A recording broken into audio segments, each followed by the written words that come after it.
पेश है UPS. Hello friends, welcome to Drishti GS academy. और आज से हम एक सीरीज स्टार्ट कर रहे हैं जिस सीरीज में हमारा उद्देश्य है यूपीएससी जो मेंस आंसर राइटिंग है। इसमें हमारे जो मार्क्स हैं लगभग 60 मार्क्स तो लगभग सबके एवरेज आ जाते हैं। तो यहाँ से हम 120 मार्क्स पर कैसे पहुँचे, तो इस सीरीज में हम जानेंगे कि टॉपर्स किस तरीके से है जो आंसर लिखते हैं और कैसे इनकी रैंक आती है। हाई स्कोर और राइट फॉर्मेट के बारे में समझेंगे। हमारी यह स्ट्रेटेजी रहेगी स्कोर करना हमें 2025 के जो मेंस है और आगे आने वाले जो एग्ज़ाम्स हैं 2026 में, तो किस तरीके से हम इसको स्टार्ट कर सकते हैं। मैंने देखा है कि बहुत सारे ऐसे स्टूडेंट हैं, मैं भी जब तैयारी स्टार्ट कर रहा था तब आंसर लिखने का कोई आइडिया नहीं होता था, किस तरीके से लिखना है, कोई गाइडेंस नहीं होती थी। तो जो बिगनर्स होते हैं उनको खासतौर पर बहुत प्रॉब्लम फेस करनी पड़ती है।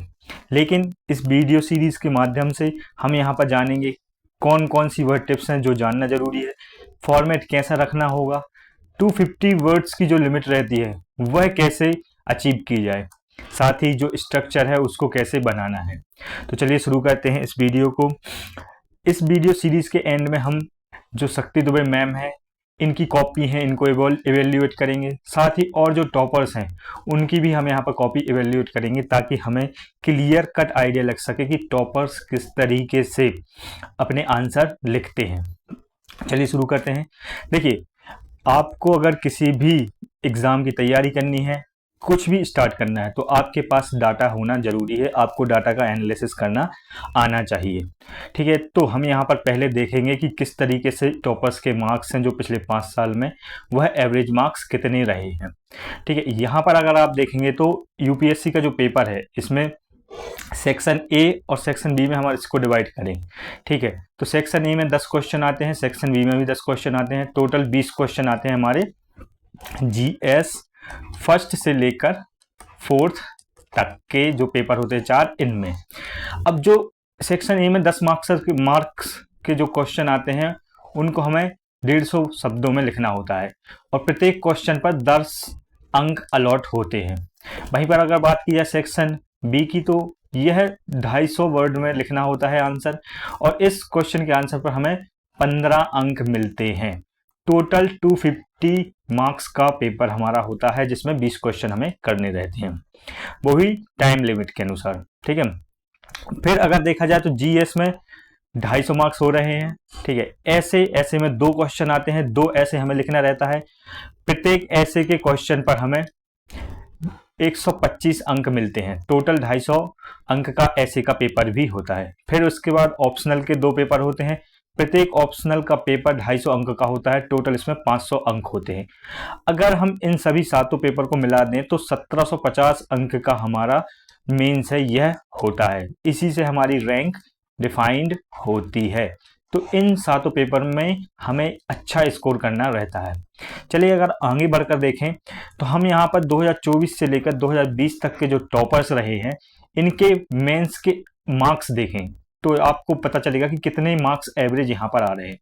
तो देखिए 2024 का जो पेपर रहा है यहाँ पर मार्क्स कुछ कम हुए हैं in comparison to last year papers, क्योंकि यहाँ पर 2024 में जो शक्ति दुबे मैम थी इनके 843 मार्क्स आए हैं, जबकि आप यहाँ पर देखेंगे 2023 में 899, 900, 905 और 907, तो लगभग 900 मार्क्स यहाँ पर सभी के आए हैं। ठीक है, इंटरव्यू के मार्क्स यहाँ पर हमें कैलकुलेट नहीं करना है क्योंकि हम यहाँ पर सिर्फ मेंस के लिए ही बात करने आए हैं। फिर इसके बाद अगर आप देखें तो अगर 7 पेपर का देख लिया जाए एवरेज निकाल कर, तो पर ईयर 7 पेपर का एवरेज है 120 मार्क्स। आपको सभी पेपर में लगभग 120 मार्क्स लाना पड़ेगा अगर आपको कंपटीशन में बने रहना है। 23 में देखें तो 128, 128, 129, 129, तो 120 प्लस मार्क्स तो आपको लाना ही पड़ेगा, तब जाके आप कंपटीशन में बने रहेंगे। ठीक है, अब आगे चल के देखें तो क्वेश्चन वाइज हम देखते हैं। ठीक है, कि 10 मार्कर क्वेश्चन में एवरेज कितने मार्क्स आने चाहिए। ठीक है, तो 10 मार्कर्स में क्वेश्चन वाइज देखा जाए तो 4.5 से 5 अंक, 5, 5.5, 6, 6.5, 6.5, तो आप यहाँ पर एवरेज निकाल कर देखें तो लगभग 4.5 से 6 मार्क्स आपके आने चाहिए 10 मार्कर वाले क्वेश्चन में, तब जाके आपका स्कोर अच्छा हो पाएगा। वहीं पर अगर बात करें 15 मार्कर वाले क्वेश्चन की, तो इसमें आप देखें 5.5 नंबर से लेके 8 नंबर तक हाई स्कोर गया है, तब आपका यहाँ पर 5 से 8 मार्क्स आना भी बहुत आवश्यक हो जाएगा। ठीक है, लगभग 7-8 नंबर तो आपके 15 मार्कर वाले क्वेश्चन में आना ही चाहिए। अब अगर यहाँ पर डीप में कैलकुलेशन देखा जाए तो यहाँ पर देखिए 4.5 से 6 अच्छा स्कोर होगा। किसी भी टॉपर के 10 में से 10 मार्क्स नहीं आते हैं, किसी भी पेपर में ऐसा नहीं होता है। ठीक है, परफेक्ट जैसी कोई चीज़ नहीं होती। तो अगर आपका स्कोर 10 में से 5 नंबर भी आ रहे हैं आपके, तो आपका स्ट्रॉन्ग स्कोर होगा, आपकी कोई ना कोई अच्छी रैंक आ जाएगी। थोड़ी और अगर मेहनत करेंगे आप, तो आपका स्कोर 6 से 7 तक भी जा सकता है। ठीक है, तो इतना कोई टफ नहीं है यहाँ पर, बस निरंतर मेहनत करने की आवश्यकता है। वहीं पर अगर 15 मार्कर की बात की जाए, 250 वर्ड में इसको लिखना रहता है, तब यहाँ पर 6.5 से 7.5, 15 नंबर में से 6.5 से 7.5 नंबर भी अगर आपके आते हैं तो ये भी अच्छा स्कोर माना जाता है। 7 नंबर बहुत ही अच्छे हैं। ठीक है, इसमें आपकी अच्छी खासी रैंक आ जाएगी। फिर वहीं पर अगर आगे बढ़े तो देखिए 10 मार्कर में मैक्सिमम 10 नंबर है, सॉरी एक सेकेंड, हाँ, तो 10 नंबर वाले में 10 मार्क्स मिलते हैं। एवरेज हमारा 5 से 6 नंबर लाना टारगेट रहेगा। 15 वाले में हमारा 7 से 8 नंबर लाना टारगेट रहेगा। ठीक है, अब हम जानते हैं कि इतना स्कोर करना है तो हमें क्या टिप्स यहाँ पर रखनी पड़ेंगी। ठीक है, तो गुड आंसर लिखना है 250 वर्ड्स। अगर आप 10 मार्कर वाला क्वेश्चन भी प्रैक्टिस कर रहे हैं तो आप कम से कम 250 शब्द में इसको प्रैक्टिस करें। अगर आपके पास डाटा ज़्यादा रहेगा, आपके पास 250 शब्द 300 शब्द में लिखने का डाटा रहेगा, तो आप 150 वर्ड्स वाला भी जो क्वेश्चन है वह भी अच्छा लिख सकते हैं। चलिए आगे देखें तो देखिए कुछ टिप्स हैं जो आपको रिमेंबर करनी होंगी। कौन कौन सी? देखिए सिंपल एंड क्रिस्प लैंग्वेज में आपको लिखना है। कोई बहुत ही टफ या कोई बहुत ही रेयर जार्गन वर्ड्स यहाँ पर आपको यूज़ नहीं करने हैं, सिंपल वर्ड्स यूज़ करें। हाँ, थोड़ी आपकी वोकैबुलरी है होनी चाहिए, ताकि आंसर लिखते टाइम आपको पता चले कि आपकी जो लैंग्वेज है एक शब्द एक डिप्लोमेटिक और एक ब्यूरोक्रेटिक के जैसी है। ठीक है, एकदम बिल्कुल ही सिंपल ना रहे। थोड़ा जैसे आपको पता है कि चेक करने वाले हैं जो प्रोफेसर्स होते हैं, एक्सपीरियंस लोग रहते हैं, उनका डेली उठना बैठना होता है ब्यूरोक्रेसी में, तो उनकी लैंग्वेज है वो सभ्य रहती है। तो आपको कुछ उस तरीके से ही लिखना है कि आपकी लैंग्वेज सिंपल रहे, क्रिस्प रहे, टू द पॉइंट रहे और ज़्यादा टफ ना हो, पढ़ने में समझ में ना आए कि शशि थरूर के जैसे बहुत ही ज़्यादा डिफ़िकल्ट वर्ड यूज़ कर दिए कि सुनने वाला ही मीनिंग सर्च करनी पड़े सुनने वाले को। ठीक है, तो सिंपल रखना है, क्रिस्प रखना है। वहीं पर हमें देखना है कि 240 से 250 वर्ड सेफ लिमिट है, तो यहाँ तक हमारा आंसर कंप्लीट हो जाए। दोस्तों प्रॉब्लम यहाँ आती है कि हमें आंसर लिखना रहता है, हमारे पास डाटा बहुत हो जाता है, बहुत सारा डाटा हो जाता है, कई बार तो हम 500 वर्ड तक भी पहुँच जाते हैं अगर आप सही से तैयारी करते हैं तो। लेकिन आपको 250 वर्ड में ही आपका आंसर लिखना है, क्योंकि वहाँ पर आपको 250 वर्ड के लिए 3 पेज ही मिलेंगे। इन 3 पेज में ही आपको आपका आंसर कंक्लूड करना है। तब ऐसे में आप कौन सी फ्रेज उठाते हैं, क्या क्या आप एग्जाम्पल डालते हैं, यह देखना जरूरी होता है, ताकि आपका आंसर 250 वर्ड में कंप्लीट हो सके। ठीक है, आंसर के बीच में थोड़ा थोड़ा स्पेस भी छोड़ना है। ऐसा नहीं है कि एक लाइन यहाँ लिख दी तो इसके नीचे जस्ट लिख दी, फिर इसके नीचे लिख दी, तो बहुत ज़्यादा वैसा ना हो जाए। ठीक है, कि एकदम से यहाँ पर समझ में ही ना आए, देखने में भी अटपटा लगे। तो आपको क्लियर रखना है, स्वच्छ कॉपी दिखनी चाहिए ऐसे गैप देके, ताकि पढ़ने वाले को आसानी हो। क्योंकि जितना आसानी उसको पढ़ने में होगी उतना आसान होगा उसको आपकी कॉपी इवेल्यूट करके मार्क्स देने में। देखिए हाईलाइट करने हैं हमें कीवर्ड्स। ठीक है, जो कीवर्ड्स होते हैं, जैसे महात्मा गांधी का आपने कोट लिखा है पेपर में, तो आपको महात्मा गांधी के नाम को यहाँ पर हाईलाइट करना होगा, ताकि पढ़ने वाले को आसानी हो सके कि हाँ ये वर्ड हाईलाइट है, इसका यहाँ पर कुछ मीनिंग दिया गया है। आपको प्रैक्टिस करनी है आंसर राइटिंग की टाइमर के साथ, कि आपको 7 से 8 मिनट में 1 250 वर्ड्स का आंसर लिखना ही है। ठीक है, ये आपकी प्रैक्टिस होनी चाहिए। और आप इतनी प्रैक्टिस कर लें कि बहुत सारी फ्रेजेस होती हैं, बहुत सारे डिप्लोमेटिक और ब्यूरोक्रेटिक वर्ड्स होते हैं, लाइन्स होती हैं, जैसे सबका साथ सबका विकास, इस तरीके के वर्ड्स आपको रटे होने चाहिए, वसुदेव कुटुंबकम। तो इस तरीके की फ्रेजेस आपको रटी होनी चाहिए ताकि आप जब आंसर लिखें तो आपका माइंड ऑटोमेटिक ही ये सब फ्रेजेस आपके आंसर में इंक्लूड कर दे, तब जाके एक अच्छा आंसर आप लिख पाएंगे। अभी मैं आपको टॉपर्स हैं उनकी कॉपी के स्क्रीनशॉट भी दिखाऊंगा ताकि आपको समझ में आए कि हाँ कैसे ये टॉपर्स हैं जो इन सब फ्रेजेस का यूज़ करते हैं, यूटिलाइज करते हैं। आपका टाइम भी इससे बचता है। अब देखिए हमारा जो स्ट्रक्चर है इसको हम किस तरीके से फॉलो करते हैं। तो आपका जो इंट्रोडक्शन है, इंट्रोडक्शन छोटा होना चाहिए, क्रिस्प होना चाहिए, टू द पॉइंट होना चाहिए। अगर किसी चीज़ की डेफिनेशन पूछिए तो आप डेफिनेशन ही बताएं, उसमें कुछ आपको यहाँ पर महाभारत रामायण लिखने की आवश्यकता नहीं है। 30 से 40 शब्दों में आप इसको लिख दें।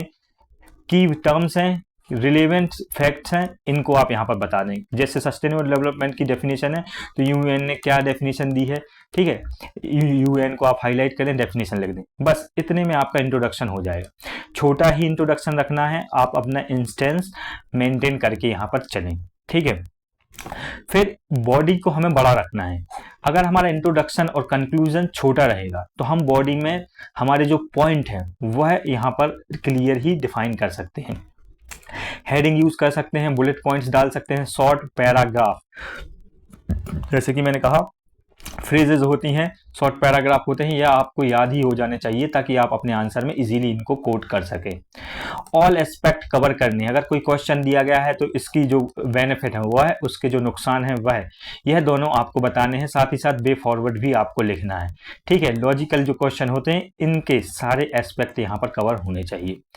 एग्जाम्पल हमें यहाँ डालने रहते हैं, डाटा भी देना पड़ता है, कॉन्स्टिट्यूशनल आर्टिकल्स मेंशन करने रहते हैं, कमेटी के नेम्स लिखना है, रिसेंट न्यूज़ में क्या आ रहा है, यह सब हमें मेंशन करना रहता है। इसलिए हमारा जो बॉडी वाला पार्ट होता है यह बड़ा होना चाहिए।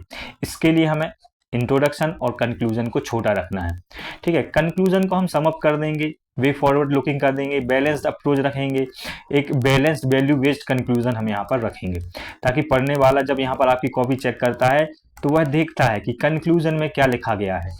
ऊपर से चेक करके आता है तो ऊपर का मटेरियल वो भूल भी जाए कि क्या लिखा है, लेकिन कंक्लूजन पढ़ के भी वह आपको आपके मार्क्स दे सकता है, ठीक है, क्योंकि उसको पता है कि इंट्रोडक्शन में आपने ये लिखा है जो आपने कंक्लूजन में भी मेंशन किया है, ताकि आपने बॉडी में कुछ लिखा है वो आपने कंक्लूजन में मेंशन किया है। तो जब लास्ट में चेक करने वाला आपका कंक्लूजन देखेगा तब वहां पर उसको सब कुछ याद आ जाना चाहिए कि आपने आंसर में क्या क्या लिखा है। हम देखेंगे टॉपर्स की कॉपी, उनमें उन कॉपियों में कैसे टॉपर्स ने अपने कंक्लूजन लिखे हुए हैं। अब आगे बढ़ के देखें तो यहाँ पर अंडरस्टैंडिंग डायरेक्टिव्स हैं, कीवर्ड्स को हमें अंडरस्टैंड करना चाहिए, डिस्कशन है, क्रिटिकली एनालाइज है, इवेल्युएट है।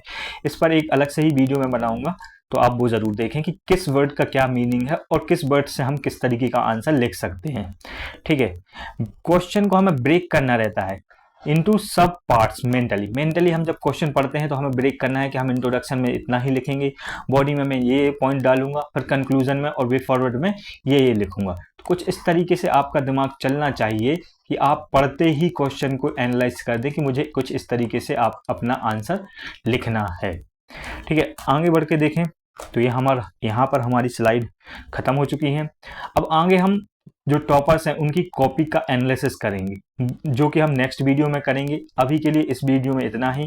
वीडियो पसंद आए तो इसको लाइक करें, कमेंट करें कि आपको क्या क्या यहाँ पर प्रॉब्लम्स हैं, क्या आप इसको सॉल्यूशंस चाहते हैं, कैसे आप अपनी आंसर राइटिंग कर रहे हैं, क्या आपको हेल्प चाहिए, ठीक है। साथ ही अपने दोस्तों के साथ शेयर करें, ठीक है, और चैनल को सब्सक्राइब करना ना भूलें ताकि आपको अगले वीडियो का नोटिफिकेशन तुरंत मिल जाए। चलिए मिलते हैं अगले वीडियो में, तब तक के लिए जय हिंद। आंसर राइटिंग प्रैक्टिस करती रहिए, डेली 2 से 3 क्वेश्चन आप प्रैक्टिस जरूर करें, तभी जाके आपकी हैबिट बनेगी, तभी जाके आप अच्छा स्कोर कर पाएंगे। बाकी मैं आपकी हेल्प करने के लिए यहाँ पर अवेलेबल हूँ। आप कमेंट में ज़रूर बताएं आपको क्या प्रॉब्लम हो रही है, मैं आपके सभी कमेंट्स का आंसर जरूर दूंगा। चलिए मिलते हैं अगले वीडियो में, तब तक के लिए जय हिंद।